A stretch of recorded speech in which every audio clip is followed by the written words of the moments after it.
For a future weapon to succeed on the battlefield, it has to be smart. Press to fire the missile. Like this? This is Swords, the world's first weaponized robot that can fire a machine gun or a rocket launcher. This is all your weapon control. This is where it becomes a weapon. Yes. That's nasty. Excalibur, the world's smartest cannon round. It will always find and obliterate its target. We'll come in on a high-angle fall. Can't hide from us anymore. I'm Richard Mackwitz. I spent 10 years as a Navy SEAL, and I'm on a mission to seek out the world's smartest weapons.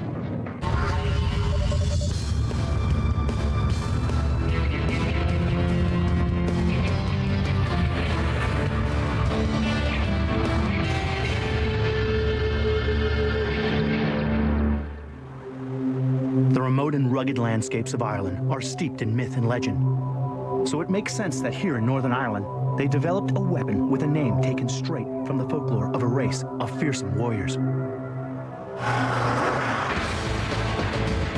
Thor was the Viking god of war who protected his people by raining down thunder and lightning on his enemies. The Thor of the 21st century is just as powerful, just as deadly, except this one is no myth. This one is very real. This vehicle is fitted with Thor, a brand new state-of-the-art missile launcher that can take out aircraft or ground targets. It's a lightweight, highly mobile defensive unit. It weighs just a half a ton and can be operated by one man. The man is there really in an executive role to confirm the target and to decide when to engage the target. And when it's packed with 4 deadly accurate Starstreak missiles, there is no escape. Once you've seen a target, you see, well, that's the target I want to get, then you can get on there, fire it, and it's away. You know, you're talking seconds. The whole system has been built to detect, track, lock onto, and destroy a target such as a low-flying fighter plane or an attack helicopter in less than 10 seconds. So it's pretty obvious that a plane or a helicopter doesn't stand a chance against a Thor loaded with Starstreaks. But what's the point of having an anti-aircraft missile when the other guy doesn't have any planes? Who knows what the future may bring, but for now, the threat of an airborne attack on Western forces has almost completely disappeared. The current war on terror is being fought at street level, mainly in densely populated urban areas. And that's why Thor is smarter than the average anti-aircraft missile launcher. It has also been designed for use on the ground. In urban combat, ground targets are often exposed for just a few seconds as they pass behind buildings or civilians. To launch an effective strike, you need to be fast and accurate. You're also going to need a special sort of missile, like the Starstreak. The Starstreak missile is a close air defense weapon system that is designed for very rapid response to be able to engage targets that are only fleetingly visible, operating at very low level. Hill Wilson is the brains behind Starstreak. Its characteristic is very high velocity indeed. It is probably the most advanced short-range air defense missile in the world.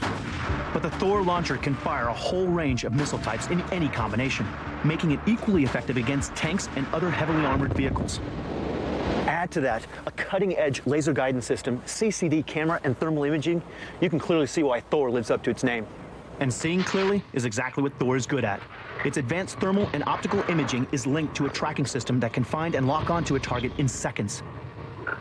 And the whole missile guidance panel is incredibly easy to operate. The controls are very simple. You know, it gives an accurate weapon, and it's so simple to use. You know, once he's got the target, he fires, and that's it. And if we can see it, we can hit it. Under the expert guidance of James Keown, chief designer of Thor, I was able to master the controls in just a few minutes. Pretty simple. How do I lock on? If we engage the right hand grip, you have control of the sight through this joystick controller. Piece of cake. The ATT indicates the target to be tracked. We log on the target. The sensitive thermal imaging can pick out the faintest heat signature in day or at night, even through heavy cloud. Camouflage doesn't work. We can see ground targets, we can see aerial targets at tremendous ranges. You know, we can pick up helicopters out to 10 kilometers, and even small UAV type targets we can see easily at 6-7 kilometers. A super smart target tracking system leaves the operator free to concentrate on the main job, deciding whether to fire or not. The only thing he really has to have is a bit of aircraft recognition. Make sure he's firing at the right aircraft. Target identified as hostile. Can I lift this thing up right here? Yes. Boom. The safety trigger and press to fire the missile. Like this. It all takes place in the blink of an eye, but the Starstreak launch sequence is very complex. First, the protective cap pops off the missile tube, and a pulse from the firing unit ignites the first stage rocket, launching the missile on its deadly journey. As it leaves the tube, it starts to spin, forcing rear fins to unfold, which will keep it stable in the air. Once it's clear, the first motor is jettisoned, and the second stage rocket ignites, accelerating the missile to 3.5 times the speed of sound. This all happens within a half a second of the trigger being pulled. And when it gets to the target, it packs another surprise.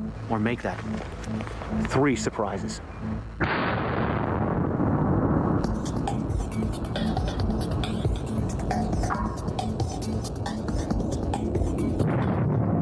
This little dart has within it all the systems that you would find on a missile many times bigger. You know, it has a receiver system, a guidance computer, a warhead, a fuse, actuator system, and a gyroscope.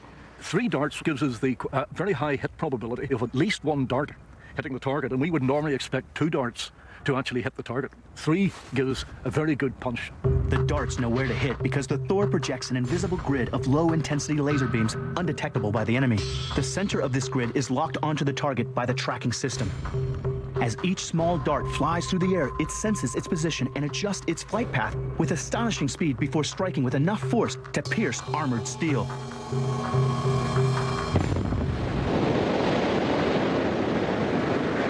Here's a plate of armor. It's over 1 inch thick, weighs roughly 60 to 65 pounds, and the dart penetrated all the way through this with kinetic force alone. For an air defense missile, which is what it's designed to penetrate that much steel is just fantastic. There's no aircraft in the world with... That's going to hold up against it, isn't it? There's no armor that's going to stop it, no.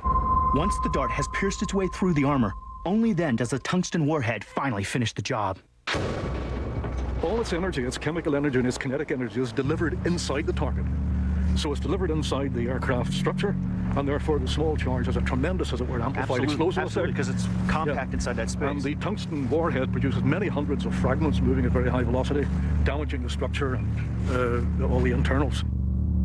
Launched manually from a portable shoulder unit, the missile is as accurate as the operator who fires it. But when it's combined with the Thor launcher, the Starstreak is just seconds away from being a 100% guaranteed hit. It's a cutting-edge missile. It's passive. It can't be detected. It can't be beaten. It can't be defeated. There's nothing that can stop it. So once an operator has decided to fire that missile, it's going to hit what he's firing at. Next, it's the world's first weaponized robot, soon to see active service in Iraq. But how will it take the fight to the insurgents? I'll find out.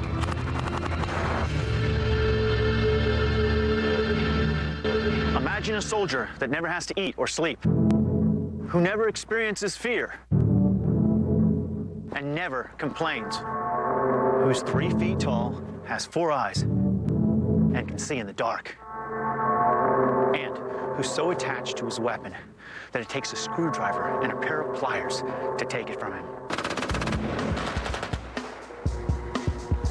The Swords adds a new dimension to urban conflict. It's the world's first weaponized robot, and it can be armed with everything from a machine gun to a rocket launcher. We've shot rockets off of the system before. We've shot 40mm grenades off the system already. Anything that can be shot by a human can be shot by the Sword. It's no wonder Time magazine voted this sinister-looking little robot one of the greatest inventions of the 21st century. That's why I'm headed to the Army Research and Development Center to see how bad this little monster is in person. And lucky for me, I've been given exclusive access to the next set of live demonstrations. This smart, wheeled assassin is controlled by a soldier, calling the shots at a safe distance from the enemy. The Swords robot will be used to extend the standoff between the soldier and the enemy.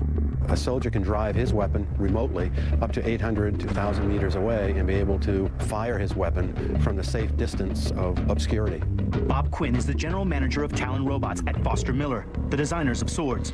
It's the first armed robot that will actually see action, giving the soldier a powerful ally on today's front line. The Swords will carry out many of the same duties as a regular soldier: checkpoint security, guarding observation posts, or even acting as a lone sniper. Now, instead of sending in soldiers to clear out buildings filled with insurgents, the job can be done by a robot. And that, of course, can dramatically reduce fatalities on the front line. The technology evolved from the Talon, a vehicle designed for search and rescue missions and bomb disposal units. These robots are being used in the battlefield every day for explosive ordnance disposal missions. The mission count is over 80,000 missions where small robots have been used to defeat improvised explosive devices on the sides of roads and inside buildings. The team first created a lightweight platform that could work in all kinds of conditions. It could travel through snow, sand, climb stairs, and even go underwater, down to the depths of 100 feet to find its target. The smart device could reach inside enemy buildings, enter dark alleyways, or head down streets filled with insurgents. Then they decided to weaponize it. The inspiration behind the idea came from a sergeant here at Picatinny Arsenal at the Explosive Ordnance Disposal Group, Sergeant David Platt. And David Platt was with Talons at World Trade Center doing search and rescue missions. He came back with the idea of not just using an arm and a claw and a hand that would reach out and pick up an unexploded ordnance device, but actually put a weapon system, including machine guns, onto their robot. Now they've created a deadly combat weapon. And its presence alone packs an incredible psychological punch. Even without having to fire it or do anything, just having somebody walk around the corner and come upon it facing a weapon, and they have no idea what it is. It's total shock and awe. Staff Sergeant Scott Smith is one of the engineers at the helm of the Swords project. It's definitely good that way. It's very useful. They've added a bank of video surveillance cameras to give the operating soldier a unique view of the battlefield. Right now we have 5 cameras on board. We have one that runs behind the scope, so that it's actually your target acquisition site. Right. We have one that's up above that's a pan tilt. It gives you a 360-degree view. We have one that's out front, it's a little further. It's called the scene camera. It's actually a wide-angle camera that zooms. And then down in front, we have a front drive camera. And in the rear, we have one that's the same camera, but it's a rear drive camera. The optics on board of the Sword, you can actually read people's name tags at 300 to 400 meters, whereas the human eye can't pick that up. There's no way. You can see the expression on his face, you can see what weapon he's carrying, even to see if his selector lever is on fire or safe. Right. You know, that level of detail is where the Sword allows the advantage. The Swords is operated from a portable console using radio frequencies. The soldier steers the robot using 2 joysticks with live video feeds relaying the pictures back to the unit. Now he can lock onto a target and fire in complete safety. So will this piece of mechanical muscle ever be smart enough to patrol the battlefield on its own? The one misconception people have about robotics, as soon as they hear robotics, they think of Terminator. It's going to go out and just go on its own. This cannot do anything that the soldier does not, command it to do. Right. The robot can carry many of the most lethal small arms weapons in the world. At the present time, we have an M249 machine gun, but we can put an M240 machine gun, which is a heavier machine gun. We can put an M16. We can put a 50 caliber sniper rifle on. We can put several different weapons. And that's just for starters. It's also been armed with a 6-barrel 40mm grenade launcher and an anti-tank rocket launcher. With this increased firepower, soldiers and the robots will be able to wreak absolute havoc on the front line. Coming up next, the power and accuracy of the world's first robotic warrior as I put this deadly machine through its paces.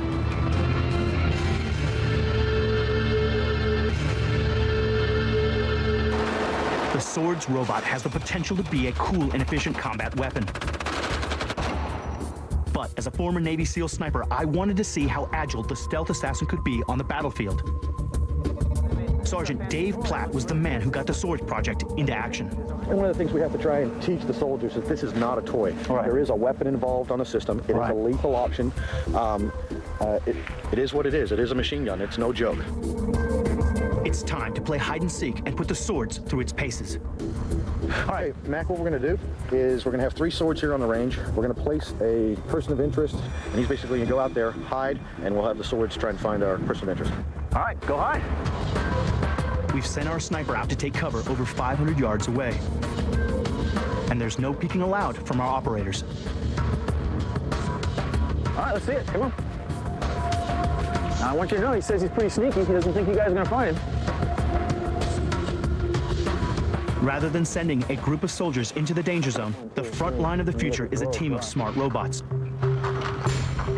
With 360-degree vision and a range of zoom lenses, the soldier can now carry out missions that would have been extremely dangerous. The robots are virtually silent and can travel at the pace of a running soldier.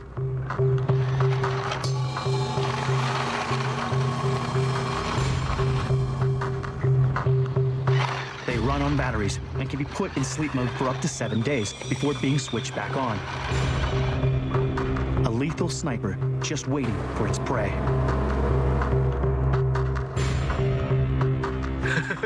These robots have located their target. You found him? He's in my sector.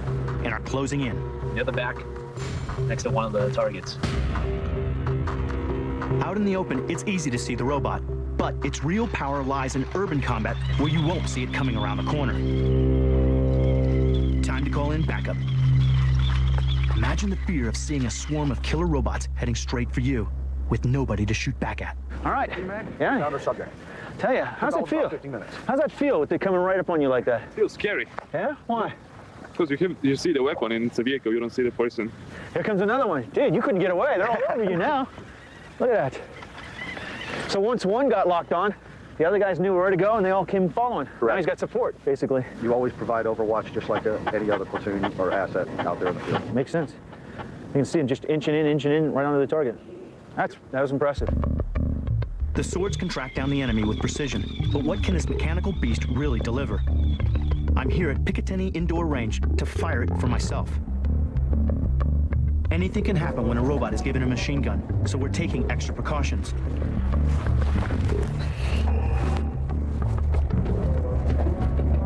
Fitted with the powerful M249 machine gun, the swords can deliver up to 350 rounds before needing to be reloaded.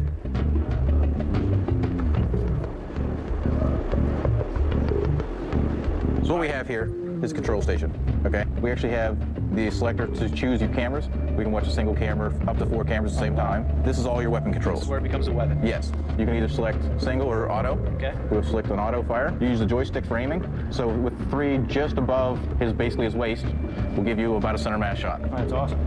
On such a stable platform, this robot can deliver its payload with extreme accuracy. Now the range is hot. We're going to shoot about an 8-round burst. Yep. About 1.2 seconds, just a quick drop. Yep, it'll give you just right around 2 seconds, yep. All right, here we go.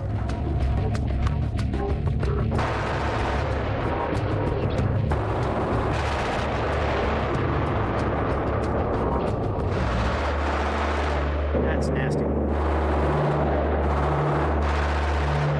So easy to get back on target. It can literally pepper the enemy with pinpoint precision at 300 yards.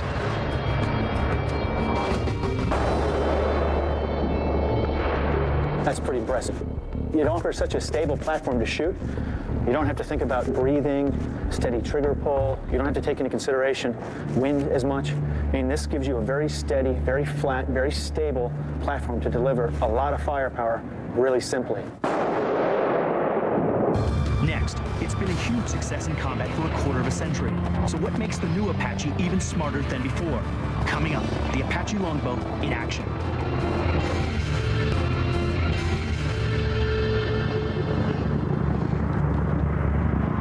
The enemy calls it the Angel of Death. It sneaks up on its targets, delivering a lethal payload of weapons. A lot of times the enemy's hit, never heard us, never seen us. It's a complete surprise to them, and we kind of like it that way. This is the Apache Longbow, the latest version of a military classic. The Apache helicopter has been around since the early 1980s and is widely regarded as the most successful combat-proven advanced attack helicopter on the planet. But what new tricks can you teach this old war dog when it already seems to be invincible on the modern battlefield? The Apache helicopter has fought in every U.S. conflict since it took to the skies during the Panama War. Today's Longbow offers invaluable support to the fight against insurgents, flying dangerous missions throughout Afghanistan and Iraq. This is the heart of Alabama, the U.S. Army's headquarters for Apache training. I'm here to get a closer look at the Longbow and see it deliver its payload. As the regiment's motto says, they're trained to kill. And with the new Longbow, they have the perfect partner. So, how does the Longbow's new technology make the Apache even more invincible than before? With a fire control radar system located just above the rotor blades, the Apache can gather and process more information from the battlefield and deliver it to the crew within seconds. pilots now have the ability to scan, detect, and classify up to 128 targets and prioritize the 16 most dangerous threats. Then they can transmit that information to other aircraft so they can initiate a precision attack, all in less than a minute. There's really not any target we can't engage with this system now. This has turned individual warriors into a combined superweapon, working as a smart network in today's digital battlefield. It can detect targets in very poor weather conditions. So how can a close combat helicopter strike with precision from a much safer distance? That's where the next generation of smart Hellfire missiles come in.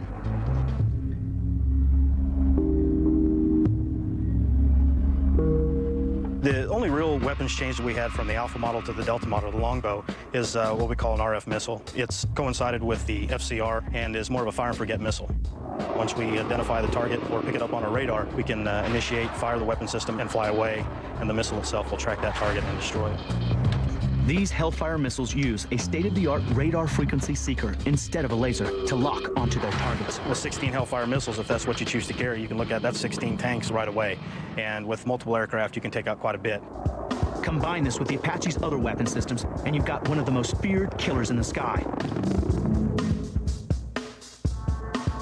With 70mm rockets mounted on both sides, the Apache can deliver total destruction.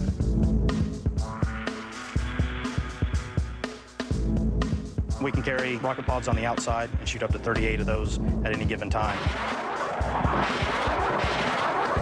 But the weapon proving most valuable in today's urban combat is the 30mm cannon.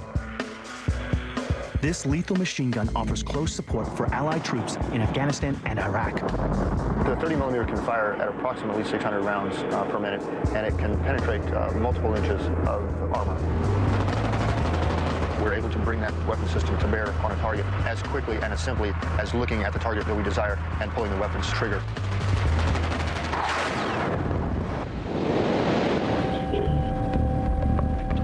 So how much damage can the Apache cause with this fast weapons payload? I'm off to the firing range to see it in action. Flying today's mission is Captain Hurst and his co-pilot and gunner, James Morrow. At speeds approaching 200 miles per hour, they conduct missions against a wide range of relocatable targets.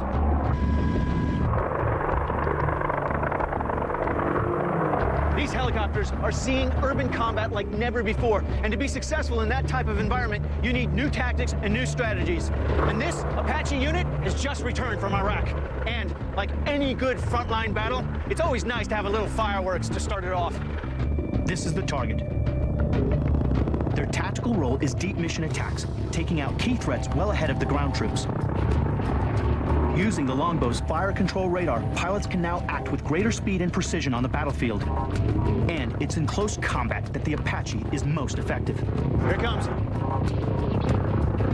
Yeah, screams up to the surface, gets right to the attack angle. There's no chance. There's a payload. The 30mm cannon carries 1,200 rounds for rapid engagement on enemy vehicles and personnel, and can pierce through several inches of armor. Ow, ow. I'll tell you, as the good guys, you want to hear the Apache. As the bad guys, you never get a chance. It hugs low, keeps that sound suppressed, pops up, and delivers all the firepower you ever need. As a matter of fact, it just popped up now.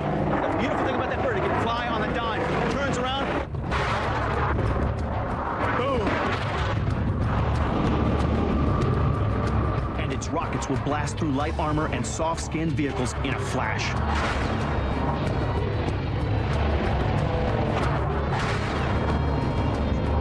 You don't want to be in that tank. That's an amazing thing. There is no other helicopter that packs the punch of an Apache. That bird is all business. The Apache may be lethal by day, but when night falls, this killer dragonfly really comes to life.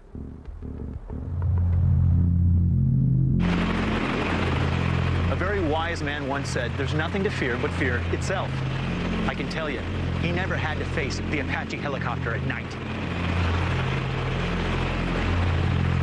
State-of-the-art sensors located on the rotating turrets on the nose of the Longbow transmit thermal images to a small display unit in the pilot and gunner's helmets and offer improved vision over long ranges.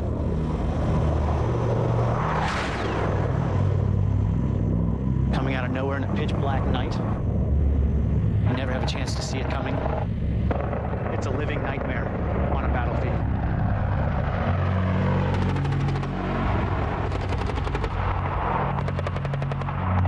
Look at that.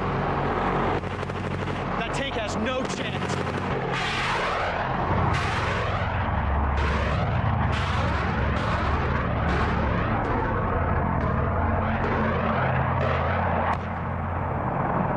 Just like that. I think that's what fear is all about. With flexibility and ferocious firepower, this smart helicopter is set for another 25 years of frontline combat service. Coming up next, what makes Excalibur the world's smartest artillery round?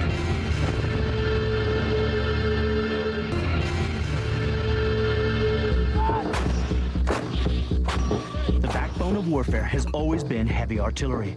It's been an effective weapon against infantry, tank, and armored divisions. Very little survives an artillery barrage. The howitzer field gun has been around in one form or another for over 500 years. And even though today's versions can wreak havoc at distances up to 20 miles, their limitations are exactly the same. Accuracy is a real problem. Shells can drift in the wind and can be off target by as much as 2 football fields. And that's a big problem when the battle is being fought in the city. Cities like Baghdad, cities filled with hospitals and schools, cities filled with innocent civilians. Insurgents are using the city to their advantage, operating next to innocent bystanders with a tactic called hugging. Laying down an indiscriminate barrage is simply not an option. The artillery has to strike with almost pinpoint accuracy. So how do you compensate for changing wind conditions and the basic laws of physics in order to drop your firepower right on the target? That's what I've come to the Arizona desert to find out. Yuma is where nearly every weapon system in the ground combat arsenal is tested. It covers an area of more than 1,300 square miles and is just the kind of place the artillery loves. The Army is testing out the next generation of artillery shells, the XM982, otherwise known as Excalibur. It's still highly experimental, but the designers claim to have made it accurate to within 10 yards, and that's when it's fired from over 25 miles away. That's like hitting this quarter with a bullet from 3 blocks away. That's 20 times more accurate than any conventional artillery shell. The top brass are flying in, and Colonel Tanzi arrives in style. He's responsible for the entire U.S. Army's artillery. For years, he's been chasing his own holy grail, an artillery shell that strikes with pinpoint accuracy. We don't want to take the mosque out. We don't want to take the family out by accident, you know, with any kind of accidental firing. This gives the commander that capability. That capability is possible because Excalibur is smart. It has its very own guidance system. It's the first artillery shell to be fitted with a GPS navigational system. The GPS guides the projectile straight onto the target, regardless of weather conditions. It does this by controlling Excalibur's front fins. Once it's fired out of the cannon, the fins kick out and the GPS system takes over, guiding Excalibur onto the target. This level of precision means that troops can operate in front of artillery without the fear of being hit from stray shells. Friendly fire is one of the biggest hazards in modern combat. Excalibur could allow soldiers to operate safely, even with their own artillery raining down. What that does for the warfighter, quite honestly, is now he can get that much closer to the action where he needs to say, I want somebody in that building over there to be taken out, and he can just be a few hundred meters away, watch the bullet come into the building, detonate, and take out the folks inside, and now he doesn't have to worry about running across the street and getting sniped at anymore. The GPS system isn't the only thing that's unique about Excalibur. It's been designed to fly very differently from regular shells because it has to fly over tall buildings to find its target. Normally in the past, artillery has an angle of fall, which is 45, 50-degree angle of fall, and it's basically dependent upon the range of firing. Excalibur, on the other hand, has a high angle of fire, high angle of fall. This flying pattern defeats the enemy's tactic of hugging, where they deliberately stay close to schools, hospitals, or churches in order to shield themselves. A lot of the enemy insurgent strongholds, they'll have mortar positions in defilade, in other words, behind a building where our angle of attack can't necessarily acquire that target. So now with Excalibur, we'll come in on a high angle of fall, can't hide from us anymore. Psychologically, what would that do to the enemy? Well, I mean, there's no place he can run. Preparations are underway to fire Excalibur, but its sensitive electronics pose a real problem for designers. No GPS system has ever survived being fired from a cannon. So, how do you make its circuitry cannon-proof? The cards are specifically aligned so that the G-forces act along one of their mechanical axes so that it doesn't cause them to bend. And in addition to that, all of the sensitive electronics are mounted in such a way that they're resistant to the shock loads. Excalibur's GPS system has to survive forces of 8,000 Gs. Nothing like this has been attempted before. So you think of a lot of electronics in here, you know, we have crystal oscillators and a lot of silicon chips that are very delicate, and yet we're hitting them with a sledgehammer. We're dropping them off the Empire State Building and saying, okay, now you got to work when you get to the bottom. Today, they're pushing it to the limit by firing it at over 16,000 Gs. So we're actually testing it at twice the requirement that it'll ever see in the field. And so we're intentionally trying to break things and find where the weak points in the design are, so we can address those early, get them fixed, so we can make sure we have a highly reliable system and something that's going to work for the soldier in all conditions that he can ever possibly find himself in. It's not every day you get to blow up $250,000, because that's what each experimental round costs. The pressure on the team is intense. They're pushing the envelope on technology. And they have to deliver Excalibur to the Army in record time. We're actually going to field it 2 years sooner than was originally anticipated. So we've had to take a lot of extraordinary measures to get this capability out as soon as we can. Has the tight schedule compromised Excalibur? Will it actually work? That's what we're about to find out. They're dealing with an experimental round that's packed with 12 pounds of high explosive. The test director is understandably nervous. Everybody don't decide, please. They're about to set the fuse. Setting now. Fuse set. Okay, unit is good. Electronic, talk to me. Excalibur is now live. Months of work come down to this moment. Next, can Excalibur deliver the goods?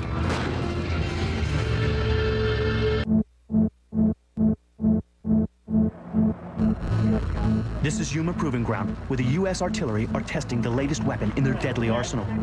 The Excalibur is a smart projectile, but will it rain down terror on today's live firing? It's time to retreat to a safe distance.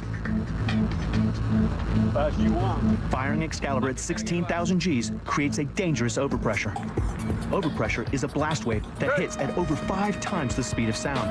All stations, stand by to ground number 248, test round. It can blow out eardrums, so everybody has to take cover. 5, 4, 3, 2, 1.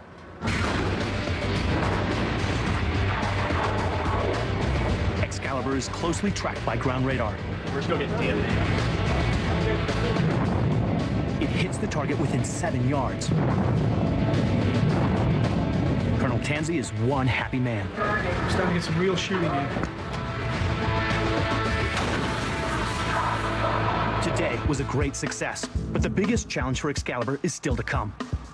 Now, at Yuma Proving Ground, the artillery team are going to push the Excalibur to its limits by shooting it 4 miles off course. Will its GPS system guide it back onto the target? The target is actually 22 kilometers up in this direction, you can see on the map, but the importance of the shot is it's going to be an offset shot. It's going to be offset by 15 degrees along this angle, and what it's going to do for us is show the maneuverability of the Excalibur projectile. Even when it's so far off course, the designers hope the GPS system will guide it back onto the target area. If it works, it could spell the end of Allied forces being accidentally hit by friendly fire. So that means any friendlies we have between the gun and the target on the gun-target line are safe. We can actually predict the flight path from left to right in on the target laterally. Incredible capability for us. I've never seen this done before.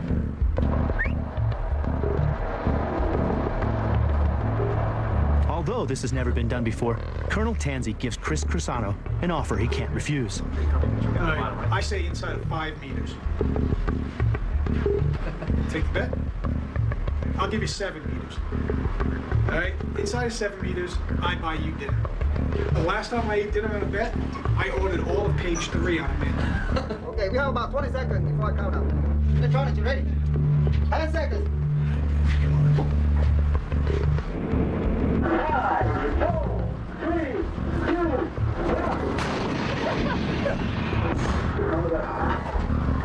120, time of flight? Yeah. Excalibur is 30 seconds into its flight. It's due to hit in 90 seconds, if it's on target. All eyes are on the clock.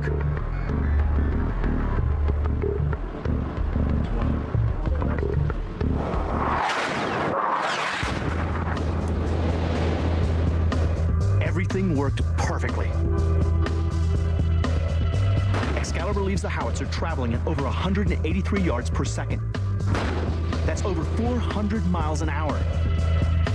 The onboard GPS corrected its flight path to guide it within 2 yards of the target.